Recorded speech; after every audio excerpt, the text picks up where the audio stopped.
Now time for the 7 things you'll be talking about today. Number 7. Now, I normally wouldn't talk about this guy because I think his comedy's not really all that funny. You're going to hear something funny from me here. He just kind of shouts and screams and talks in a New York accent, which can be kind of funny, I guess. Michael Rapaport says his show in Birmingham, Alabama was canceled because of his support for Israel. Yep, he was not happy about that at all. Apparently, there were threats of violence and threats of protest, and his support for Israel, I guess, is the main issue, and they canceled the show because of that. He is not happy about this at all. I guess the venue there, the Stardome, did not talk about this and did not explain what the reasoning was, but they did remove his show, and he says it's because of that. I've reached out to Rapaport, tried to get him on the program to talk. Didn't hear back from him. Not really a surprise there, but that's unfortunate.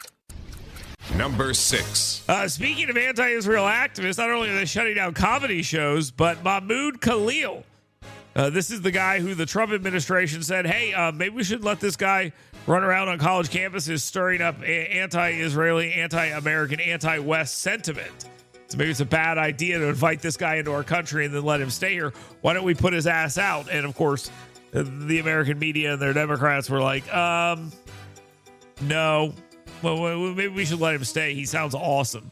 Well, he now says that the October 7th terror attack by Hamas was just a desperate attempt to make Gaza's plight heard globally. Defending the terrorists, justifying terrorism, and showing why the Trump organization wanted him out of the country.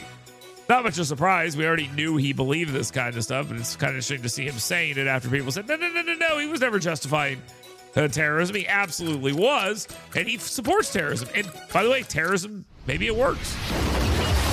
Number 5. All right, the coaches poll is out, and I gotta be honest with you. I'm not too happy with these numbers. I'm not too happy with them at all. I truly expected Alabama to be higher than 8th, but they are ranked. They're ranked number 8 in the coaches poll. Texas is taking the top spot, and you have Georgia at number 4. 8 would be Alabama. Then you have LSU at 9, South Carolina at 13, Ole Miss at 15, Florida at 16. Good Lord, Florida, you are 1, 2, 3, 4, 5 teams down. What in the world is happening here in the SEC East? 1, 2, 3, 4. Yeah, you're the 5th team in the SEC East. Tennessee's at 18, Texas A&M at 21. So you got a bit of a stacked. I guess they don't even really use it. Are they not using the conferences anymore? I think in the SEC. Yeah, I may be wrong about that. But either way, lots of SEC teams up there. Lots of room for growth. Go Gators. This is the year. All that other stuff. Number 4. All right. Tommy Tuberville, formerly of the Auburn Tigers, who are unranked, by the way, criticized Texas Democrats. That's right. The governor-elect coach, United States Senator Tommy Tuberville, is criticizing Texas Democrats for running away from their state. And he says, hey, they're cowards. He said the issue of congressional redistricting remains in the news as Tuberville is saying these things and says, hey, you got to get back there and deal with this. Which, of course, they will. They'll lose that battle eventually. But also in the news is illegal immigration and how they're counted with redistricting. Listen to this. 2.6 million illegals in California, over 2 million illegals in Texas. Those guys get representation just like you do, diluting your representation. And there are hundreds of thousands of illegals in places like Florida, New Jersey, Illinois, New York, North Carolina, Georgia, Washington, and Arizona, all stealing from you. Number 3. Nukes on the moon. Yes, this is apparently something NASA's interim director, Sean Duffy, who is also the U.S. Secretary of Transportation, he has decided that we are going to put nukes on the moon in the form of a nuclear reactor. Iran must feel terrible right now. We bombed their nukes, and then we're like, yeah, we're going to put nukes on the moon. U.S. Transportation Secretary Sean Duffy is going to announce a sped-up timeline to build a nuclear reactor on the moon. It's about the space race, he says, and other countries are saying that this is a strategic lunar land grab. Yes, that's right. Ownership of otherworldly territory is prohibited according to the United Nations Outer Space Treaty, but the treaty also obliges spacefaring powers to exercise due regard to their activities, meaning they should not encroach or interfere with sensitive infrastructure built by others. That's right, we're building a nuclear power plant on the moon. Number 2. Yeah, okay. Former Attorney General and United States Senator Jeff Sessions. God, what a good man that guy is. No, and I 100% mean that 100%. Jeff Sessions is a great human being, and he has now been subpoenaed by a U.S. House committee investigating the Jeffrey Epstein case, along with President Bill Clinton and his terrible wife, Hillary Clinton. They have been subpoenaed as well.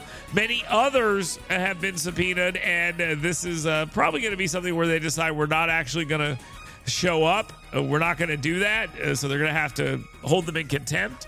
And then we'll see what they do there. But the Clintons have been subpoenaed, as have every attorney general, I think, in the last 15 years.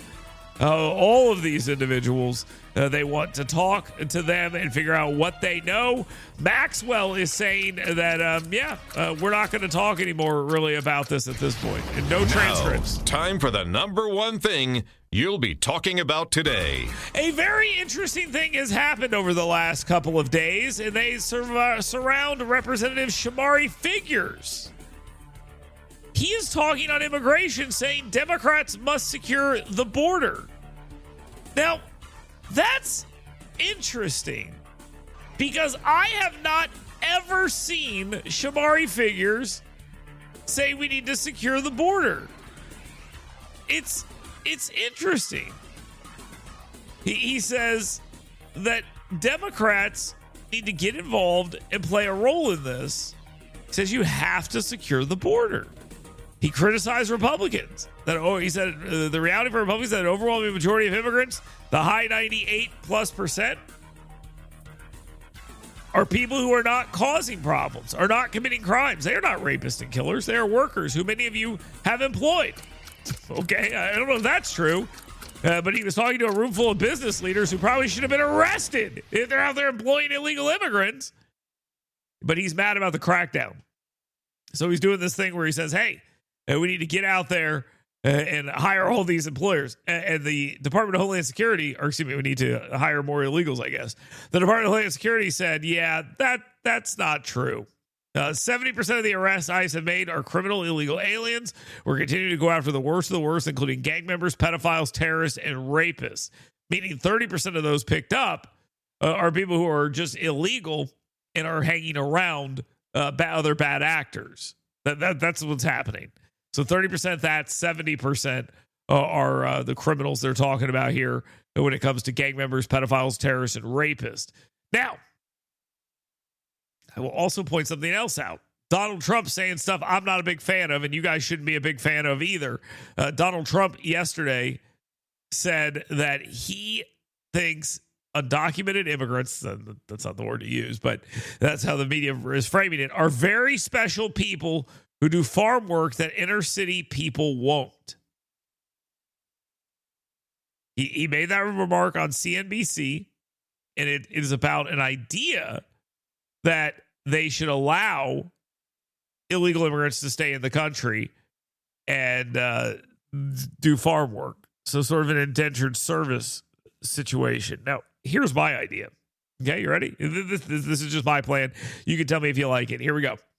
How about you just do what everyone else has done and maybe not enforce the labor laws on farms? You don't have to give them special status. If you want to do this, I'm just laying this out here. I'm not a fan of this idea. But you could just not enforce the law when it comes to farm workers. But if they do other stuff, they get caught up in other crimes, then you still punish them. I mean, that if that's what you're looking at. For some reason, Trump's comments are being called racist. I don't know why. I have no idea. One of the things that was said and the AL.com decided to focus on is the quote, what he means is blacks refuse to pick crops. We've gotten too uppity, which I don't think that's what Trump means at all. Also, they misspelled the word too, but it neither here nor there. That's right. When he does something that they claim they want, they're going to attack him for being racist, which I'm a big fan of. So that maybe he'll push back on it and decide not to do it. So there we go. Donald Trump opening the door to basically granting farmers indentured servants. That's basically what he's doing. Do you like that plan? I'm not a big fan, but what do I know? You can weigh in. You can get your questions in for 10 with him. You can do all of that right now on the scoutpestcontrol.com, the WVNN hot take text line. You can also jump in and let that free speech fly. 866-494-WVNN. That's 866-494-9866. Do you like the idea that Donald Trump is floating to allow illegal immigrants to stay in the country as long as they're going to pick your crops? I mean, a lot of business owners like that idea, I guess. We'll talk about it. Stay tuned. Get WVNN stale checks and 7 things you should be talking about today right in your email box every morning. Go to yellowhammernews.com and sign up today.